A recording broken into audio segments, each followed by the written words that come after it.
Hey, everybody. Welcome to another edition of NasCard Radio. This is episode number 91 of NasCard Radio, where trading cards and racing meet. I'm your pal, Val, and with me is the amazing Jason. Jason, how are you? As always, doing well. That is awesome. And then the man, the myth, the legend, PSA Hall of Famer, King NASCAR, Logan, how are you?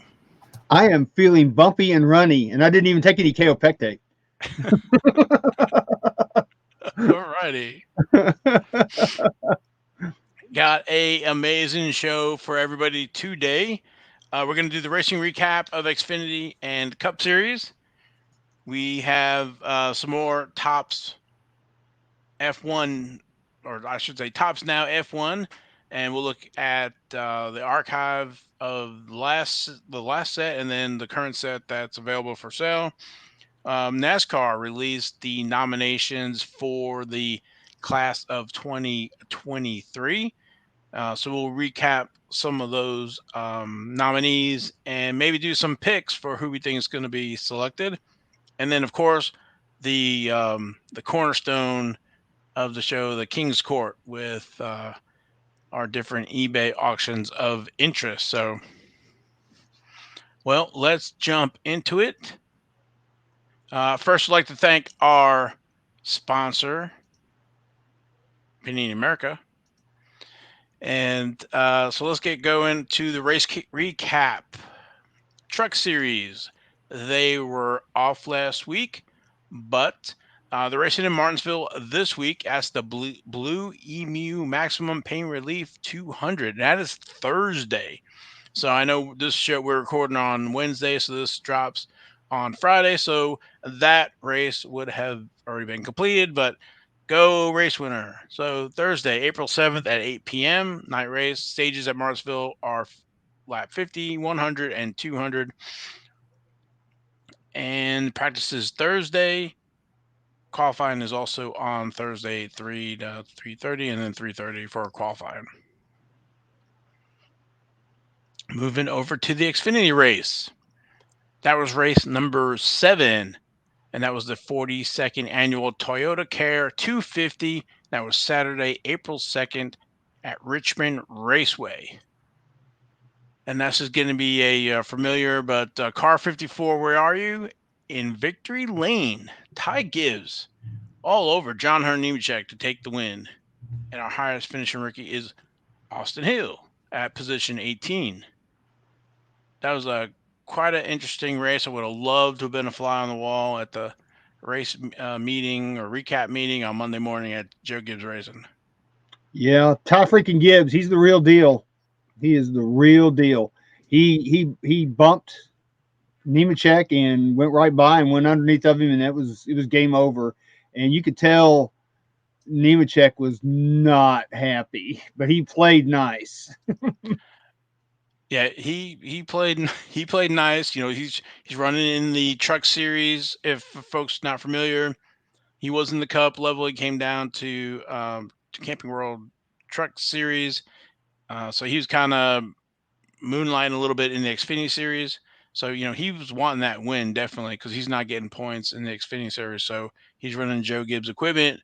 And Ty Gibbs was wanting that win. That, I believe, is his third win already in the Xfinity Series. And I think what was said that was race number 7. So he is picking up where he left off last year. So, yeah, we were worried about him after Daytona, but then yeah. forget about it, man. He's killing them. He is absolutely just putting them, past them and killing them. He's on fire. Hey, real quick before we go, so you're holding up the card, the score, the green parallel, and I actually just looked up some of his stuff on eBay just to kind of see some completed and sold stuff auctions. What do you guys think is his card to get? Because we've talked about the optic for a while, doesn't have the rookie card logo, but sells consistently for $4 or $5, and for a semi base card / insert, it's not too bad. I like all the Chronicles that he's in 2020. So what do you think's his one card to get? I'd get the Spectra. Really? Okay. So, what's so awesome about Chronicles is basically anything that you like. If you want shiny, we have Crusades and Phoenix. If you like the base type look, there's the Score. Mm-hmm. And then if you want I don't know what the thickness of that Spectra, and those are like one box. So they're kind of tough, and so he's in Spectra as well. So in the Crusades, there's autographs. In the Phoenix, there's autographs. Score autographs. No autographs in Spectra, and then he has autographs only in 2020 Panini Prism. So I think whatever you like, that's something that's available for you in the Chronicles. Yeah, back when they had the Chronicles blasters and I was going to all the Walmarts looking for them, I bought every single one I could find. I was lucky enough to pull a gold Spectra Ty Gibbs out of a blaster box. So I'm holding on to that thing. It's that's going to be a good card when he goes to Cup. Watch out. Yeah, I know everybody is kind of speculating on him, and his stuff is not cheap. Of course, we've been listening to the show. We were talking about him in 2020 and of course last year. So some of his stuff might be a little pricey now, but he's just putting up the numbers. So I don't know who can kind of compare with him in the Xfinity series, right? Because like Austin Cindric's moved up, and so he didn't have any competition really. I mean, when you think about it, he's got the right equipment and he's got the drive, and with those two combinations, you're going to win races no matter what. I mean, if you've got the drive and the will to get up there, push it hard, and want to win, and you have the car, he's got it all right now. He really has it all, and he's only 18 years old. Well, I don't. Yeah, 18, 19. But what makes me, and what I like about him is, he was putting pressure on Nemechek, but he didn't wreck him, right? He didn't turn him out or anything like that. So he was, very surgical in his, I guess, moving of Joe Hunter Nemechek. So very professional. It's kind of Earnhardt-esque. Yeah, very good point. And then the highest finishing rookie was Austin Hill. We've talked about him. He's another one who's kind of seems to be, is the highest finishing rookie here for a few weeks now. He is. It's we talked about him last week. He's got Richard Childress equipment, and apparently they found something, and he's doing very, very well. Plus, he's just a good driver overall. Yeah, so his rookies are in 2021. He's in Donruss. He has I want to say base kind of card number 81, and then the 1988 retro card number 156, and then all of the different parallels of each of those cards is probably about 10. He's in the Optic and the few versions parallels of Optic, as well as signatures, Donruss printing plates of those. He's also in the Zenith Chronicles in 2021 and Zenith autographs, which is kind of surprising. I thought he would be in more of the Chronicles. He's really only in the Zenith of Chronicles. And then, of course, he has the 2021 Panini Prisms cards, different signing sessions, so no base in Prism.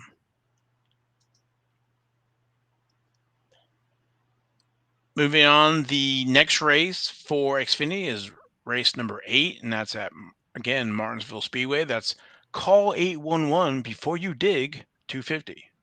And that's Friday, April 8th at 7:30 p.m. So we got some night races, and the stages in Martinsville are 60, 120, and 250.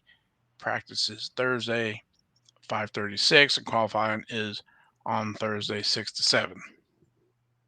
Yeah, I've had neighbors that need to call 811 before you dig. They've done some crazy things, which we won't even get into right now. Yeah, probably a whole show on some of that. So It has affected me drastically. Oh, okay. Yeah. Some trivia. The first NASCAR race at Martinsville was a modified division battle won by Fonty Flock on July 4th, 1948. The following year, NASCAR introduced the strictly stock division. That's kind of what we're calling the Cup Series now, which included a race at Martinsville on September 25th, 1949. Do you know who won that inaugural NASCAR race? So, Hint, he is a past champion as well. yes.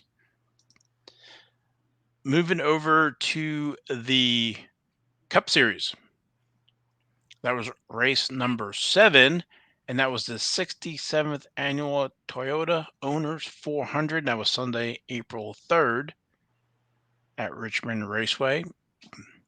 Denny Hamlin gets the win, and our highest finishing rookie is Harrison Burton.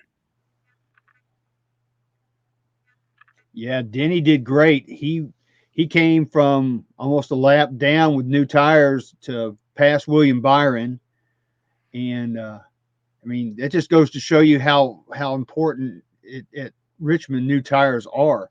Because when he got those tires, people were thinking, he may not have enough time. But I was actually listening to that on the radio as I was getting ready to go ride my bike, and I kept listening, and the times kept going down, I said he's gonna pass him, and sure enough, I think with 4 to go, he passed William Byron and took the win. Kevin Harvick was on his heels there for a little bit, but he got some distance between him and Harvick because of lap traffic. But he put on a show. He showed you how to do it because he took care of his car, took care of his tires, and I think William Byron was out there just skating on thin tires. And he just really didn't have anything for Denny Hamlin. Yeah, they tried a different pit strategy, trying to make it to the end there without, the tires. And I was listening to as well. And Denny was closing in. So if there's a few less laps, Byron might have been able to win that thing. But old Denny there, that was, I think, win number 47 for him. So he moves out of a tie. I think it was with Buck Baker now to take possession of that spot. So even though he doesn't have any championship, I know he's going to be a future Hall of Famer. Yeah, because everybody there are Hall of Famers who have not won championships, who have fewer wins than he's got. So he's definitely in at the Hall of Fame. It's just a matter of when. Yeah, definitely. And I don't know, Jason, if you want to look up some of his pricing on some of the stuff, I believe some of that stuff is probably way undervalued. But his rookies were in 2005. Press pass and press pass signings, and then he's in top prospects memorabilia. He's in his base cards are in Optima number 34 with a few parallels. A lot less parallels back in the day with like Beckett samples, the gold number to 100, and eBay preview numbered out of 5. He's in this press pass stealth in the no boundaries insert set. He also has base in 2005 press pass trackside. Yep. Card number 37 with the Beckett samples, golden number to 100, eBay previews number to 5, the hot pass, which I believe is an insert, and then the hot pass national, I'm going to say parallel, and then wheels American Thunder, card number 89,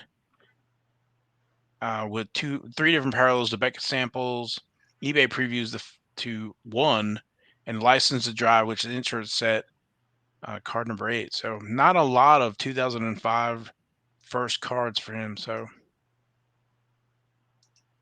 yeah, I remember those eBay previews and things that they did. You could bid on those and buy them. They were exclusive from Press Pass on eBay, and I never did bite into that. And I kind of now wish I did.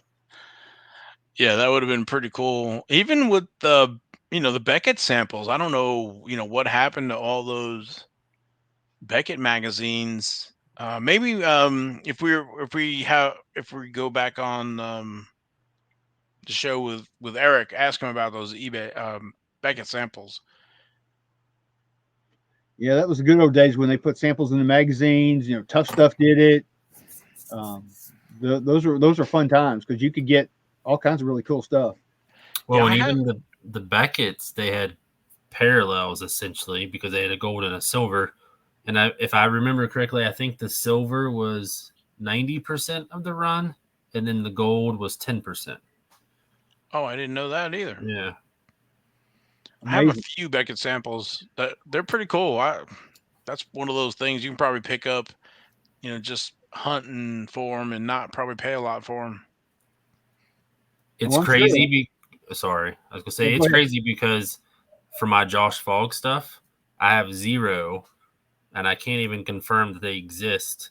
But I've picked up samples of other players for like $0.25 because people just kind of throw them away and don't even think anything about them. But for me, it's like a grail card for my collection because I've never seen one, and we're going on 20 years now. I know, like with NASCAR, I think they just have a sample on the back, and they were kind of stuck to the page. I remember, buying some of those Beckett's, of course, not even looking or knowing that sample is in there, when I get it home or look at it and then see the card. And I know I got a True X in there somewhere. So I think that's probably my best sample card, but. Yeah, I'll have to start looking out for those things. I had really completely forgot about them. And that's why we're here, right? And that's why everybody's listening. Exactly. Give you some different takes on stuff. So let's finish up with the trivia, and then we'll jump back on Harrison Burton. So Red Byron, who was in the NASCAR class of 2018, he won driving the car owned by fellow Hall of Famer Raymond Parks, who was class of 2017. Martinsville has remained on the schedule ever since, making it the only track to host at least one Premier Series race every year of the series' existence. That's pretty impressive. It's very impressive, and I think the current win leader for all of the current drivers is Denny Hamlin, I think, with 5. Yeah, so maybe he can go back to back. We'll see. Yeah, and I think Richard Petty won 15 races there over his career, didn't he? I'd have to double check. I'm pretty sure that's correct. He won a lot. We'll just say buttload. Yeah, okay. Another trivia question. Martinsville Speedway founder H. Clay Earls, he wanted to honor race winners in a unique way. So in 1964, he commissioned the then nearby Ridgeway Clock Company to create a 6-foot tall clock as a trophy. Who won this race and the first grandfather clock? Ooh, Mr. Cotter. Yeah. Hosts are not eligible. Yeah. So, back to Richmond. Our highest finishing rookie was Harrison Burton, who we've talked about a few times already with the 2012 total memorabilia card that he's on. Yeah. Yeah, he's in total memorabilia. That's a Rising Stars, the card number RS-1, and there's a few different autograph versions of that with memorabilia.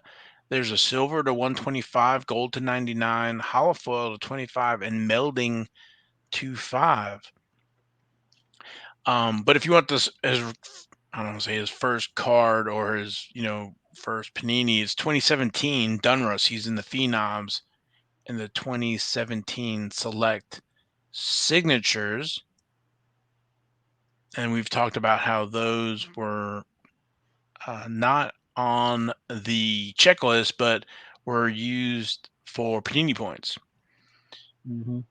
And he also has, so his first base card though is in 2017 Panini Absolute, card number 85, and there's a few versions of it with the silver to 299, blue to 199, red to 99, gold to 25, the 4 different printing plates, and then 2017 Panini Torque, and there's trackside signatures only in Torque, with the few different versions of the autograph with unnumbered, blue to 75, red to 49, green to 25, and checkerboard to 10. Nice. Yeah, he's done pretty good so far. So yeah, he's running the Wood Brothers equipment and kind of I'll say took Matt DiMettito's ride away from him, but Wood Brothers decided to go young, I guess you would say, with the new gen car. So yeah, they're basically a fourth Penske car. Yeah. Next race number 8. That's going to be at Martinsville Speedway. Blue Emu Maximum Pain Relief 400. And that is Saturday, April 9th at 7:30 p.m. Stages for Martinsville are 80, 180, and 400. Practice is on Friday, 4:30 to 5. Qualifying is Friday, 5 p.m. I heard that Johnny Bench is going to be there selling Blue Emu. There's a lot of folks who pitched the Blue Emu. So, but coming back to our trivia about who won the race, that first race in 1964, and won that first grandfather clock. That was Fred Lorenzen. He won the first race in 1964. And the Martinsville grandfather clock remains one of the most coveted trophies in all of NASCAR. And Lorenzen's 1964 clock is one of the centerpieces of the NASCAR Hall of Fame exhibit honoring the Virginia track's 75th anniversary. Little side note, I've seen that clock in real life. Yeah, and not at the Hall of Fame. Not at the Hall of Fame. I saw it at his house. Yeah. So, I knew you were going to. Yeah, I heard that story before. Yeah, that's a pretty good one. That's back in the day when you can knock on somebody's door and they won't call the police on you. Yeah, it was at the National, and he lives in a suburb of Chicago. We'll just say that. And I had written him before, and he said, if you're ever up here, just come and knock on the door, and I'll let you go see all my stuff. And I'm like, okay, whatever. And then we were up there, and I took Tyler with me. We went up there, knocked on the door, and sure enough, I told him who I was. He said, and he looked like he just woke up. I probably woke him up, but he said, go down here, go left, and go down the basement, and I'll meet you down there in a minute. And we went down there, and there was all his trophies and everything in this pool room. I've got pictures, but it was really awesome to be in the presence of such greatness and able to talk to him. It was actually absolutely phenomenal. Yeah, Fred Lorenzen was pretty good there. He's also, like I said, he's in NASCAR Hall of Fame. So, and everybody loves that grandfather clock. You hear the drivers. It's when you first come in their house. They're all having it in there for you. So, pretty cool trophy. I guess it's one of the ones you can't split that up or whatever. So I was like, all right, you want to win multiples, like Jimmy Johnson and those guys. They put them in all the rooms in their house. Mm-hmm. Anyway, moving over to IndyCar, there was no race last week, but next race number 3, and that's going to be April 10th at 12:45 p.m. and that is the Acura Grand Prix of Long Beach at Long Beach Street Circuit in Long Beach, California.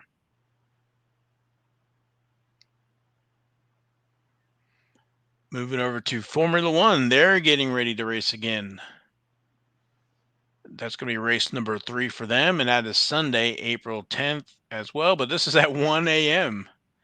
and that's the Heineken Australian Grand Prix at Melbourne Grand Prix Circuit. I'll probably be watching that one. Yeah, so we got racing Thursday, Friday, Saturday, and Sunday. So 2 on Sunday. It's gonna be a good week. I'm going to go out on a limb. I'm going to say that whoever is on the front row, one of those 2 cars is going to win. For Formula One? Yeah. Yeah, that seems to be Yeah, that's the only thing I can say about F1 is it seems for the most part you're pretty safe. Whoever's leading that first lap is you're a race winner. So, well, but I'm hoping this season's gonna be a little different than what we saw last year. So, It has been so far, yeah, and maybe we'll see if Lewis Hamilton and the Mercedes team have made any progress on their car too. This will be a good weekend to find that out as well. I was on Twitter a little bit today. I didn't know if I saw where is Hamilton on the pole. I wasn't. Maybe I dreamt it. I don't know. But anyway, to your point, looking forward to the race. So after they've been off for a few weeks. Mm-hmm. Let's see. Tops. Speaking of F1, I'll go over and let me share my screen.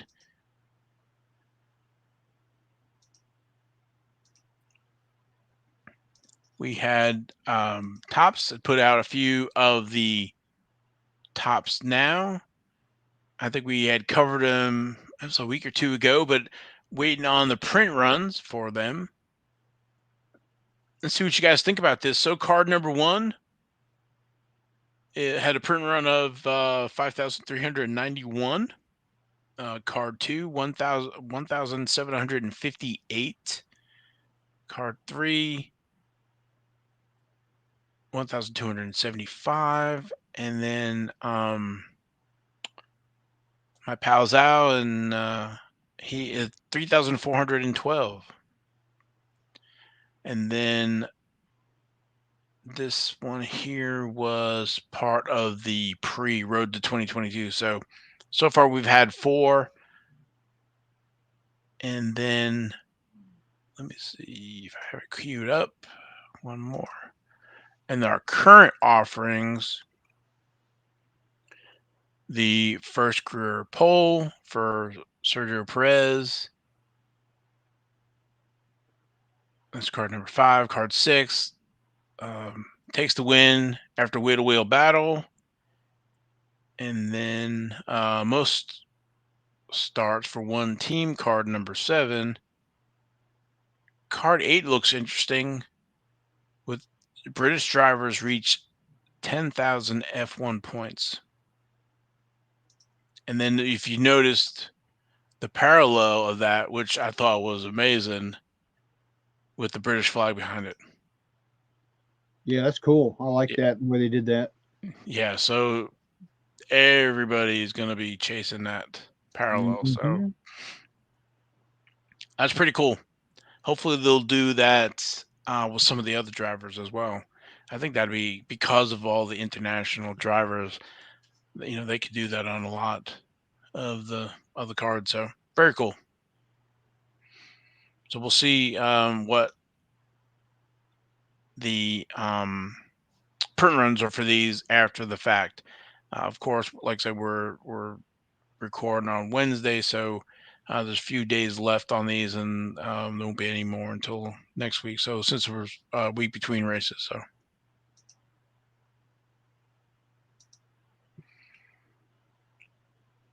Next, we were going to talk about the NASCAR Hall of Fame nominees for the class of 2023. Yeah, they added 4 new nominees. What was it? Yesterday or day before yesterday? I think it was it Monday? I lose track of time. I believe so. Yeah, usually things have changed definitely, but yeah, usually when they're Daytona, they're supposed to get that list of new nominees. The committee meets and decides on that. So yeah, I think it was, to your point, I think it was Monday yesterday. So explain how this works, being different than other sports, and then I have a question. Sure, I'm going to share the screen so we can see. Well, what they started doing originally is they had, I think it was 25 nominees, and they would pick 5 people out of those nominees. But they've since changed it because the NASCAR Hall of Fame is starting to fill up pretty quickly. And now what they're doing is they have, I think there's 15, I think, nominees. And what they do is they pick 2 from the modern era, and then they pick a pioneer from, back in the old school days, and for a total of 3 inductees every year now. And of course, we missed one year last year. Well, if you want to call it last year, 2022, because of COVID and the pandemic. So now they're just doing 3. Okay, so I have 2 questions. Is it this in value? You probably explained this to me last year, but do they always pick the number that they've allotted?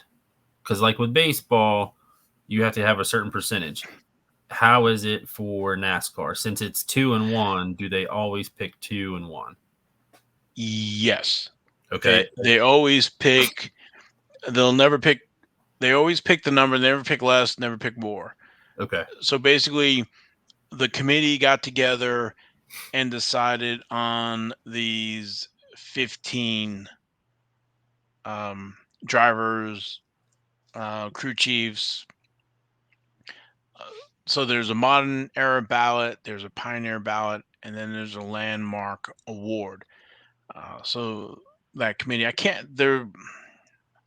have to look. I haven't looked in a while, but the makeup of the committee, NASCAR's been really good about being transparent of who the members are for these committees. And if you remember, we've talked about it before, where in May, before the 600 or the All-Star race, the committee will get together in a room and debate on who the 3 nominees will be turned into inductees. And then they basically have from May to January, and then they'll actually have the ceremony in January to install these members. And then, like I said, usually in Daytona, then they'll repick the new group of nominees, and then replace the 3. Most of the time they're just replacing the 3, but sometimes some will drop off or come back on or whatever. So I don't know if that answers your question, but usually it's always the 2 and the other one from the different eras. And again, this is something new, because to Logan's point, they were nominating 5, but then, after 10, 11 years, you have 50 to 55, right? So they knew they had, to make up time since, 75 years, and now they're kind of slowing it down. Okay. And then question number 2 is, does first ballot Hall of Famer mean the same for NASCAR as it does for some of the other sports? I don't, because it's a think different so. situation. Because a lot of these folks, we can go through it, or have passed, and before the other 5 were, a group of 5, and they were making up for all those different years. So, I mean, usually you have the first time, like Jeff Gordon and some of the other, Tony Stewart. I'm trying to think of folks who actually retired while the Hall of Fame has been running, kind of, as opposed to, the Dale Earnhardts and Junior Johnson, who, were, like Junior Johnson had retired way before the Hall opened. So not to jump ahead, but this is kind of going to. So let's say somebody like Matt Kenseth, who's on the ballot. I don't know if it is his first time, but let's just say that it is. If he gets in on his first attempt, does that mean anything to anybody besides him, obviously? Because to me, as the outsider, he's iffy. So I don't know that he gets in the first time, maybe second or third time. So that's where the question. Some of the older guys that, with the ballot situation, the way that it is, where they changed it, that's not really what I'm talking about. I'm talking about the guys like Ricky Rudd and Kenseth that are, the newer, that are kind of hitting it the first time but they're still alive. Yeah, I don't know if there's any more weight to it. I know that they'll talk. Well, they used to, out of the 5, they used to talk about, who got the most votes, Right. and then the second amount. And actually, one year somebody kind of spilled the beans where 2 people were tied, like for the last spot, and that kind of got out of the room. So the person who didn't get the tiebreaker, kind of got thrown back in the pool. But Kansas is a first time. Carl Edwards, I believe this is his second time. Harry Gant. Logan, who are the other 2? I think it was. See, we've got the new ones are Kenseth, AJ Foyt, Tim Brewer, and Sam Ard. Because I think he had been on. Sam Ard had been on before. He got dropped off, but he's back. Right, and that's the same thing with Kurt Shippenstein. He'd been on there and he got dropped off. So is he back because they changed the system? He's back, I guess, because the committee put him back on. Okay. And he's one of the ones where we talked about before.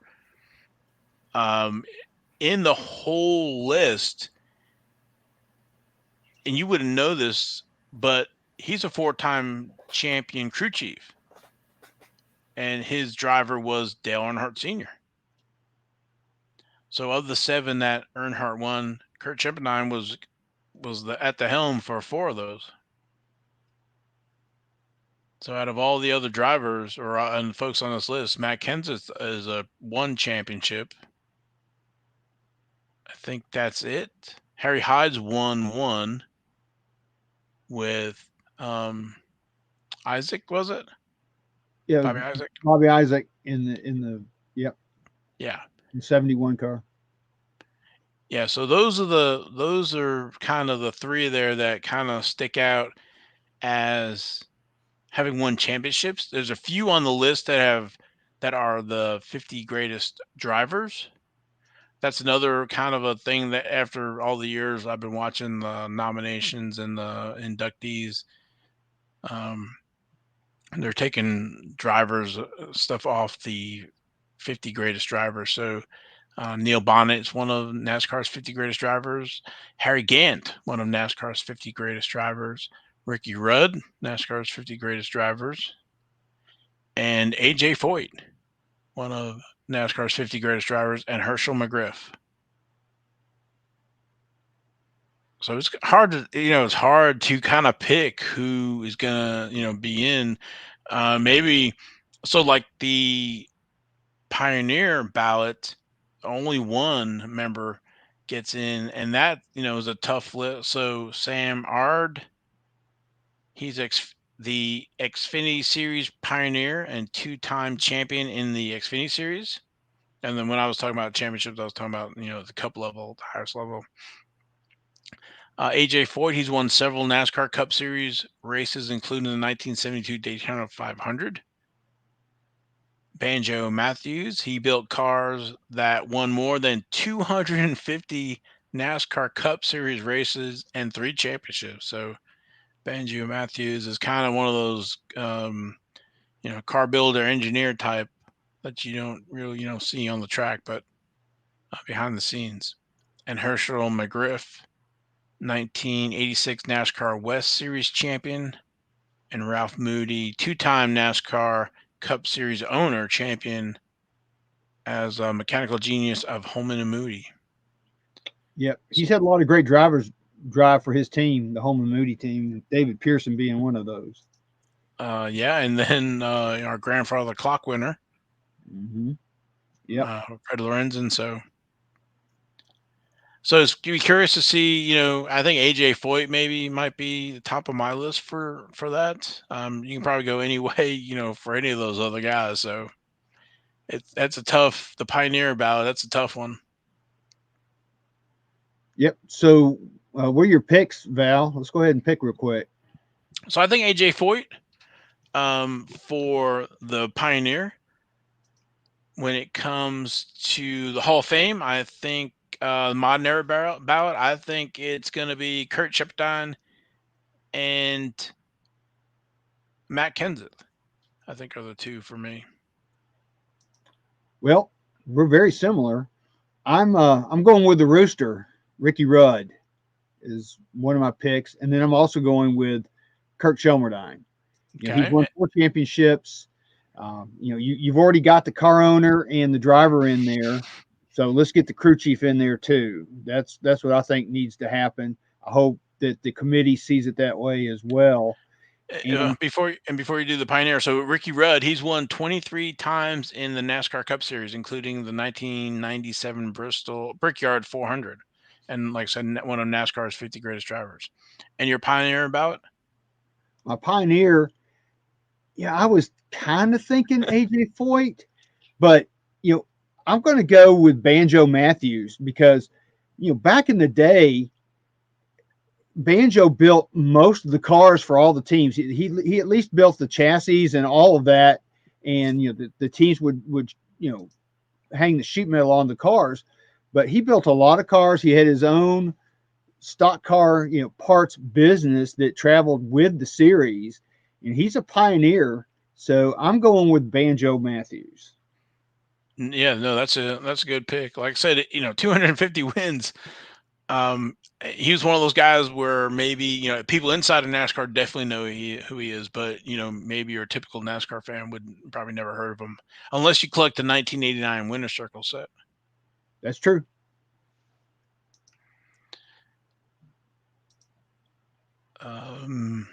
Let's see. So, like with Matt Kenseth, if you're looking for some of his rookie cards, he's actually in the 1991. Was it Langberg Hot Stuff Artco set? Mm-hmm. Artco Stars. Yeah, that's card number 1. It came in a little, what is it, 35 card box with a full set. So that was 91. Or am I getting that confused with 92 Hot Shots? Maybe that's the second one. But then in 1999 is kind of when he's in all of the press pass, more traditional rookie cards with the base press pass, premium, VIP, stealth, a championship, upper deck, signatures, and then in wheels and high gear. So a lot of 1999 cards for Matt Kenseth. Yeah, I always like this card I've got right here, the Lycos sponsorship. I always liked the way that car looked. I like the sponsor, but of course, Lycos is kind of like CompuServe and all those other. Oh my goodness! Yeah, I was trying to think of what that was because it sounded familiar, and then when you said CompuServe, I went to computers. Oh, I totally forgot about that one. Yeah, how times have changed since '99. Think about that. That's been over 20-something years ago now. So I wanted to ask you, Val, because you were talking about that card from 91, and then he jumps to 99. What's the distribution on that 91 card? Is that a regional thing, or what is that? Because that's a big gap, and then we always, and I'm kind of with you guys, we always say first card. But that's a big gap. Yeah, I think, and Logan probably can talk about. So in the early '90s was like Wild Wild West. There, you had all Max and Trax and all these other companies, and so they started. People were trying to put sets out for all of these other series, and so is this that? I think it was an Artco. Was that the league? Logan, but it was kind of like a modified. So it wasn't Cup, wasn't Xfinity or Busch back then. So it was one of these other series, and they were putting out their own sets, kind of like like the World Outlaws type thing. And it came in a clear snap, the old snap type box, and it was like a whole basically factory set. And they were probably selling them at the tracks and stuff like that. So there were a lot of them out there. I think it's got a checkerboard pattern on it. It's pretty cool. I think it's just him in front of like his modified car, if I remember right. So I've gotten because in Charlotte, the drivers would come for Speed Street during the Coke 600 time I got him to sign, I think 1 or 2 of those. So, and to your point, Jason, so it was when he was in kind of that lower level before moving up to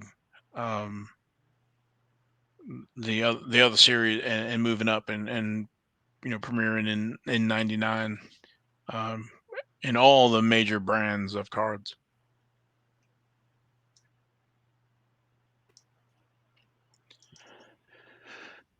And then with Kurt Shepard 9, we always talk about the 89 Max set. There's, that's a 200 and something card set as opposed to the 88 Max, with only, 100 cards with the tracks and other stuff. So, but Kirk Shepard 9's first card is in 1989 Max, card number 38. I'm hoping he, maybe gets nominated to try to get his autograph. He's kind of tough. From when I was taking, I think it was a tour at Richmond Racing, I had asked somebody about him, and he's like, well, he had some really good investments hit, and so he doesn't have to work anymore. So, and so he's not, I think, around NASCAR much. No, he's not, and he tried his hand at running stock cars in the Xfinity series for a little while, and it just didn't pan out for him. But I guess that's where he spent some of his money. No, that's a great point, right? So he kind of quit and decided he was gonna race for himself, and have his own team. And he had won 4 championships as a crew chief. So I guess, but you know how hard it is to try to be probably owner, crew chief, and driver, right? Yeah. So, but yeah, he kind of left, and Larry Mack got in there. Yep. So, but again, win 4 championships. So that's kind of where he's always been on my radar. And I saw when he got on the list one year, and then when they were bringing in 5, and then he kind of dropped off it. So, but and then Ricky Rudd, Rooster, he's in 88 Max, but he really doesn't have his own card. You can't really see him. His car is on there, but 1989 Max again, card number 26, and then card 158, I think, is one of his in Victory Lane in one of the recaps from 1988. So, and then also in the 89 Max Crisco, card number 11. Mm-hmm. And who we talked about? AJ Foyt. He's in the 1986 Sports Star Photographics. And there's actually 2 different poses in there. One is kind of a headshot, and the other one is him posing next to stock car. And you can see actually part of the Daytona grandstands in the back. And there's a few different variations of those with and without the P.O. Box address on the back. And then also mentioning, I don't know if you knew about this one, Logan, but referencing Copenhagen Gilmore, which is pretty cool. So it's got an extra variation than the normal with or without address. So, Mm-hmm. Yeah. And then if you want like a more traditional, he's in 1990 Max, card number 14, and then also there's a glossy version of that in that little black tin box.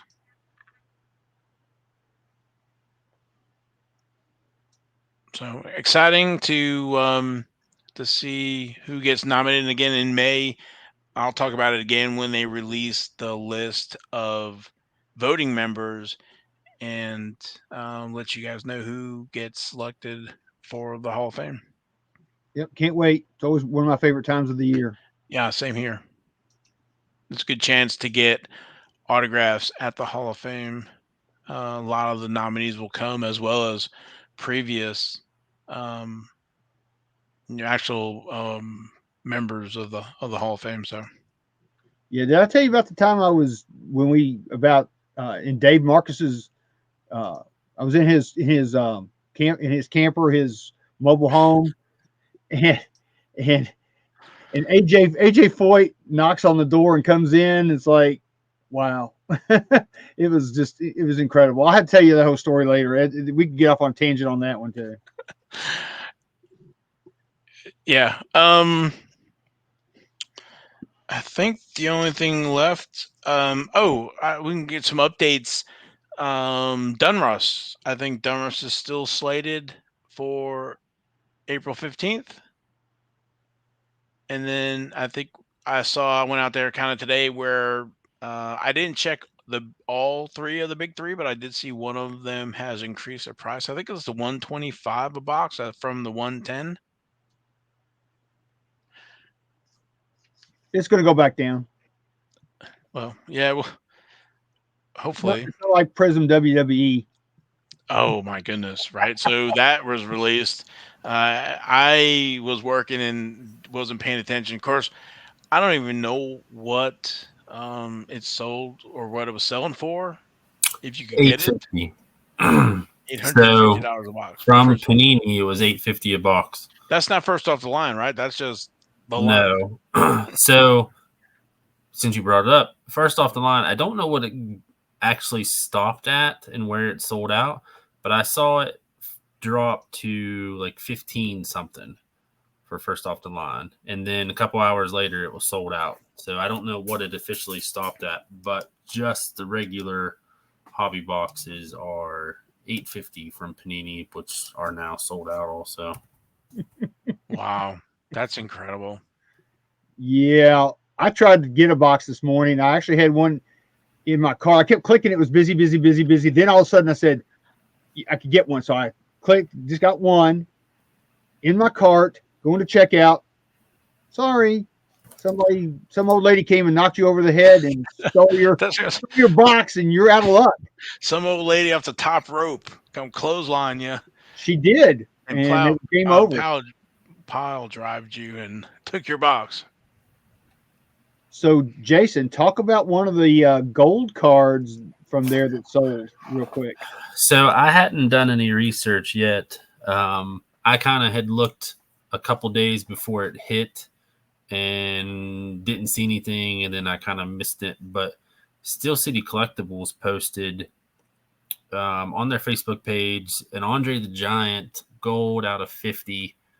And we're just talking the raw card because we haven't had time to get anything graded. Was sold for $8,000. And that's bothersome. Yes. Yeah, because it's like that stuff's never going to come down. And it hurts. It really hurts. There you go. It kind of, like we said before we started recording, it almost justifies, as horrible as that sounds, it almost justifies the $850 price because that's just a gold out of 50. What if it was a whatever out of 10 or 5 or, something lower, or somebody that's active? I'm not trying to start a wrestling talk, but like somebody that's active that still has a chance to add to the trophy case. You know what I mean? So crazy. When you're saying that, I'm thinking, okay, so a box is $850, and that's, if my math is right, that's less than 10 boxes. Well, yeah. And there's only 10 of those. So what does that make my Spectra Ty Gibbs gold rookie out of 10? What does that make that? $80. $80, yeah, probably about right. Okay, so listen to this, and this will be the last thing I say. I'm trying to find a sold box, and I'm seeing a bunch of breaks. Sold boxes look like they're about 1,000 on eBay, so not too much of an increase. There's a box break for somebody that has not technically wrestled a match for WWE yet. His name's Gable Stevenson, or Stevenson, whatever. His spot in a case break of 12 boxes sold for $1,200. I mean, This is essentially prospecting for a scripted, a scripted sport, however you want to say it. It's insane. You can buy a Haley Deegan box break spot for $100 and something, probably. Oh, and these, they have the color blast and everything too. So wait till those start hitting. Oh, God. I saw a few of those on Twitter. They look. I think I saw the Goldberg and I can't remember who else, but they looked amazing. So it just my mind is like trying to process those stuff because Panini's got the license, but then they don't have the license. They have it temporarily, yeah. Yeah, and they've got the Prism, and I know Topps has Chrome, and it's just and this is just the first Panini. First Prism of this. So let me share that, Jason. It's just so basically what we're trying to say is NASCAR is the only affordable collectible left. Thank you, Jason. That's what I was just getting ready to say. Well, I guess if you have a Mega Rich, then I guess but it's like this is John Cena. Wow, $500. Yeah, that's bids too. That's not. That's 62 bids. It's still got 2 days to go. We'll have to pop back in there and see what this is. But this is like F1 money. This is how many NASCAR cards I can buy for that, or how many Denny Hamlin? It really hurts me because I've collected wrestling for as long as I can remember. I know. Yeah. And I remember, and we talked about somebody off air, but I remember in the early 2000s when Fleer was making it, and it was, you could buy cards for pennies, and it's the same thing we talk about with NASCAR. And now it's that 20 or 30 year cycle where it's finally starting to pick up, but it just, I can't hold something for 20 years. You kind of lose that faith, but this is just pure insanity. I totally agree. This is just, it's crazy money. And it just amazes me where this money keeps coming from for people to spend this kind of money on brand spanking new, out of the box trading cards. But I'm old school, I'm an old guy. What do I know? Old farts, yeah. That's some like real money. So, but anyway, that's one thing I love about NASCAR because I can collect any way I want to choose, and I guess you buy those cards for $8,000 and other stuff. I mean, if you only have 8,000 to spend, you're done for the year, right, or whatever. So, unless you have this massive card budget, but I wish I did have a card budget like that, but yeah. But to Jason's point, that this just goes to show you right now that NASCAR is affordable. NASCAR is fun to collect. You can buy the people you like at a very reasonable price. Even Dale Earnhardt rookies and Dale Earnhardt Jr. rookies, Jeff Gordon rookies, all those things are very affordable and it's very fun. Yeah. Yeah, I mean, even the high-end NASCAR stuff is looking super cheap compared to some of that, the vintage NASCAR compared to the new stuff. So, but hey, whatever folks like. So, but all right, probably need to move on. Yep. We're hitting close to the hour mark here. So I guess the last part. Yes, sir. Oh yeah, we're gonna update. We'll save the update for next week because it's not a time thing. Okay. But since we're talking about money, let's talk about something free. So this week, this is our giveaway. It's the PSA Magazine April 2022 edition, which is near and dear to my heart because Bryce Harper's on the cover. Sorry, Logan. But so's Logan. Our own Logan Ward is on the cover, featured inside. And then, since he was so kind as to mention our names in the article, so we're actually going to give this one away, and per Logan's idea, we're all going to sign it on this nice little picture that they have right there. So I'm going to sign it, and then we're going to pass it on to the next person, and so on and so forth. So this one might take a little bit to get out to everybody, or not everybody, but whoever wins. But I just signed mine. So there's my lovely signature in blue Sharpie. So I will send this on to the next person, and then he will send it on to the next, and this will be our giveaway. It'll be posted this week, but like I said, it'll probably take a week or two to get to you once the winner is chosen. So that is our giveaway for this week. That's going to be cool. And let's just pray for no black holes in the post office. Right. Keep an eye on your mail carrier. And that is the first official autograph that I've ever given to anybody. So that's awesome. And I heard you do it. Yeah. Yep. All right, so I guess we have King's Court. So I guess we gotta cue the music.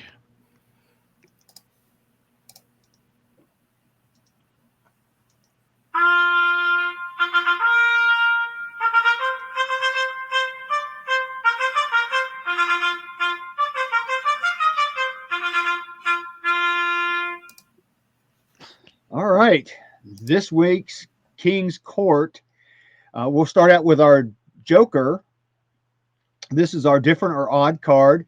This card is from, and we've talked about it on past episodes. It's from the 2021 President's Choice card set, which is an unlicensed set, but to me, it's really, really, really swell and groovy. I like it. It's a 2021 President's Choice Nigel Mansell cut autograph, 1 of 1. And it's sold for $179.99. Buy it now. So, Nigel Mansell, he's a past Formula One champion. He's also raced an IndyCar. And I just think that was a neat card. I can't tell. Is that on a check? No, it's not on a check. It may be on a check for all we know. I can't tell. But it's really neat. It's like I said, it's an unlicensed product, but that autograph looks authentic to me. Maybe it's from a contract or something? Huh? Maybe it's from a contract. Maybe from a contract. So it's got, you see where it's got the line with his name on it, but then if you look right before the cut box, there's some wording like it's there's like some part of a sentence. So, but anyway, on behalf of Sports Kings. Well, and I don't know if anybody knows, but the person that does President's Choice is the same person that used to do In the Game. So it's a reputable brand, although not mainstream. Right. And there's your 101. So yeah, I thought that was neat. It's just it's different. Totally different. Yep. All right. I guess our next one is going to be our Jack, which is our young driver. It's a 2012 Press Pass Fanfare Autographs, a red one of Ross Chastain. It's a short print. It's number 70 of 75. And it's sold also for a buy it now price of $299.95. Of course, he just won his first race, so he's kind of a hot commodity right now. And he did good in Richmond. He was running up front for a while. So I think he may win another race. But I thought that was a neat card. I like the way that looks. I have just a regular Ross Chastain card, but it looks very similar to that, except it's in gold. But yeah, you just don't see much of that fanfare, do you, Val? No, sir. Ross Chastain, those are I don't say they're tough, but you don't see a lot of them. Like you see some of the other guys. So I think I got one somewhere too. I don't think it's the red version, but that's pretty impressive for that. It is. So that's a pretty neat card. I like that. Yep. All right. So moving on, our queen of the week, our female driver. And Jason, and I think it was Jason or huh? Go ahead. I'm sorry. Jason or Val, somebody sent this to me, and I found it, of course, as I was going through all the eBay listings. But it's a 2019 Goodwin Champions Haley Deegan rookie card autograph. It's hand numbered, and it's got an inscription. says next class. So that's also a really groovy, cool card. It went for $585.99 with 48 bids. And this was on the 5th. Yeah, that's pretty cool. So I like that card. I like inscriptions anyway. Yeah, we were talking about last week about like AJ with the dinger and stuff like that. So yeah, to have a Haley Deegan, and that's a long autograph for her. She's shortened it up since then. Yeah, considerably. That's So, probably her more original autograph, if you want to call it that. yep. All right. So next, our King of the Week male driver. This was on April 2nd. Dale Earnhardt Senior autograph. It's out of 2,000 press pass signings. It's a gold autograph out of 100. It went for $450. Buy it now. It's a pretty nice autograph. It's a little streaky, but it is gold, and he used that gold pen. But it's a very pretty card. It's a nice looking card. I think $450 really, honestly, is probably a little low for that card since it's out of 100. Yeah, number 25 of 100 there. So I would think that would probably sell for maybe $700-800, somewhere in there, I think. So whoever got that, I think, got a great deal. If I had seen that, I might have thought about buying it. Yeah, that's a nice image. That's a nice autograph. You can see. I mean, that's the classic, late '90s autograph for him, as Yeah, and think opposed about it. to like early '80s type stuff where there's a couple of different versions. But yeah, that's nice where he brings that that loop back around to whatever underneath the last name. So anyway. Yeah, and you got to think this is probably about a year before he passed away. So it's one of his last, on-card manufacturer type autograph cards. So there wasn't a whole lot of those, done before he passed away. And that's classic Earnhardt image. It is, with those sunglasses and the hat. That's a great shot. I love that card. All right. So let's move on. Our ace of the week, which is our 1 of 1.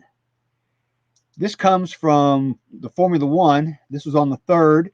It's a 2020 Topps Dynasty Formula One auto patch of Christian Horner. Now, I don't know how many people know who he is, but it is a 1 of 1.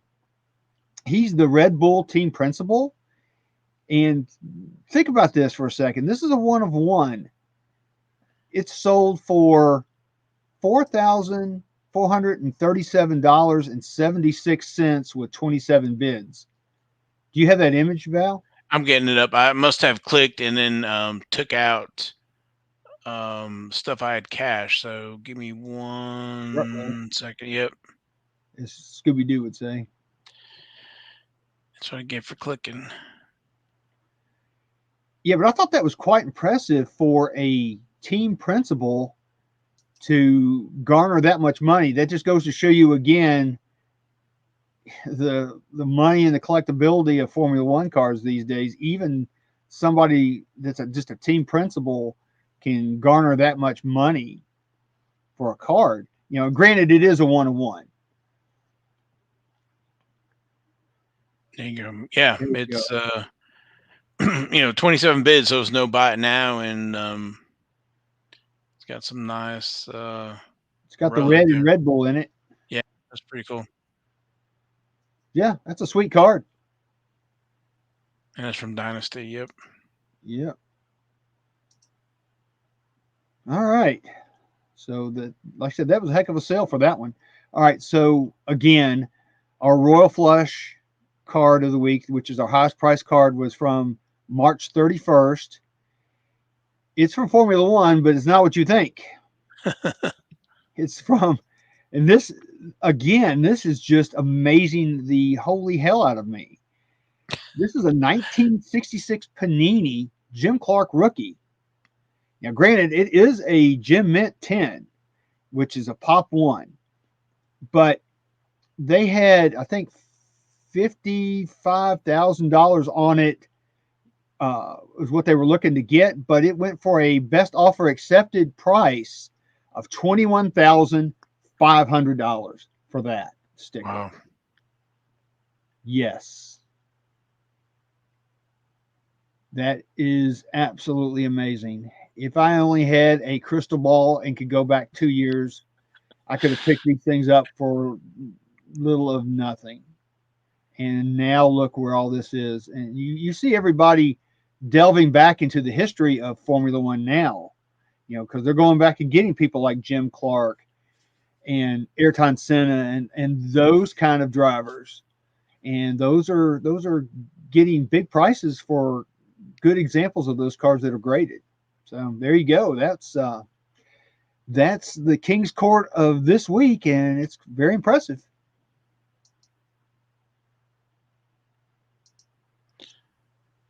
Just amazing. Mm-hmm. Some of the price on that. So, welcome Bella to the show. For those of you on video, hey Bella, NasCardRadio mascot. Yep. Sorry, NasCardRadio mascot. Yes. So, do you think, granted, it's a PSA 10 and it's a Pop 1, that's obvious that's going to add to the value. But do you think, you said it was a sticker, correct? Yes. So, how rare do you think those really are? Because one, it's still adhered to the back, but just that it's a 10, do you think we'll ever see another one as a 10? They're going to be tough because Dr. Beckett had an episode of his Sports Card Insights, and he had a fellow, and I cannot recall his name, but he's from Europe. He collects Panini stickers, and I think he mostly collected soccer. But anyway, he made the point that back then you could buy those stickers direct from Panini, or you could buy them in the little packs and whatever. And the way that they did it back then was that the kids they collected till they got a whole set. So if they had extras, that's what they traded, of course. And if they didn't trade them, they would take those stickers, A, put them in the sticker book, and B, if they had extras, they'd stick them on like their books, the lockers at school, whatever. So a lot of those stickers got used up. So they're hard to find. Well, and even in the 80s when the baseball ones were out, the goal was to fill up the binder, not the binder, but the book. But by the time you filled it up, those books, because I had a few that were complete, those books were not gently used. By the time you're flipping back and forth and, it's kind of getting that easy fold and bend and worn corners and stuff like that. So that alone, that it's unstuck, I guess you could say, that alone to me is pretty fantastic. I think that's why the stickers, we talked about before, they are made to be consumed. And, when I talked about the Topps F1 Chrome, how many come out of a pack and get put into a penny sleeve and a top loader? And then, think about it, like this is in the 60s. The only way to find something would be, unopened packs or something like that. If it was opened, the probability of it rattling around, to get a 10 is almost impossible. So, and we were talking about all the ones that get applied to sticker books, because if you go and look at some different eBay sites over in Europe or whatever, they've got the books, and they're complete, and they sell them that way. But to find them unstuck is incredible. And then the PSA 10 to boot. Yeah, there's probably another one out there, but I wouldn't say there's more than a handful left that could be PSA 10s. Yeah, that early stuff. there's a lot of potential there. But again, it's 12,000. What would you rather have? Of course, it's not the same price. The Andre the Giant, or the '60s PSA 10 sticker of a F1 legend, whatever. So I know you can't really compare the two together, but there's just a scarcity, I guess, is what I'm saying. Yeah, the out of 10 artificial scarcity, and then the real scarcity. Exactly. Good point. So, but those are incredible. Yeah, one more thing about this week's eBay auctions. There were no skid marks cards sold this week. Oh, Zero. okay. I'm sure plenty Ty freaking Gibbs, though. After his win. Ty freaking Gibbs all over the place. Yeah, 2020 Chronicles. So, guess we'll wrap up the show. Thanks to our sponsor, Panini America. And also, please like, subscribe to the podcast and YouTube channel. And hello to our new subscriber, Kevin Jeffrey. If you'll subscribe to the YouTube channel, we'll give you a shout out as well. Don't forget to check the archives of NasCard Radio for all the different sets that we've talked about previously, like the 1972 STP, episode number 29, 82 Kidco, episode number 50, 83 Uno, episode number 31. Also on the 31 is the 1985 Sports Star Photographics, 86 Sports Star Photographics in episode 33, 88 Max, episode number 38 and 39. 1988 Dale Earnhardt promo, episode number 42. 1989 Max, which we've talked about a few of rookie cards for some of the NASCAR Hall of Fame nominees, episode number 48. So that's a little bit there of some of the. There he goes at Brewer, Tim Brewer. Oh, you're on mute, so can't hear you. Yep, I was on mute. Tim Brewer. There you go. All right. That's how technology works. Yep. So anyway, thanks everybody for listening, and please like, share the podcast, share NASCAR trading cards with your friends, and then we will be back next week to recap all of the great racing we're going to have here for the next few days for all the different series. So we will catch you later.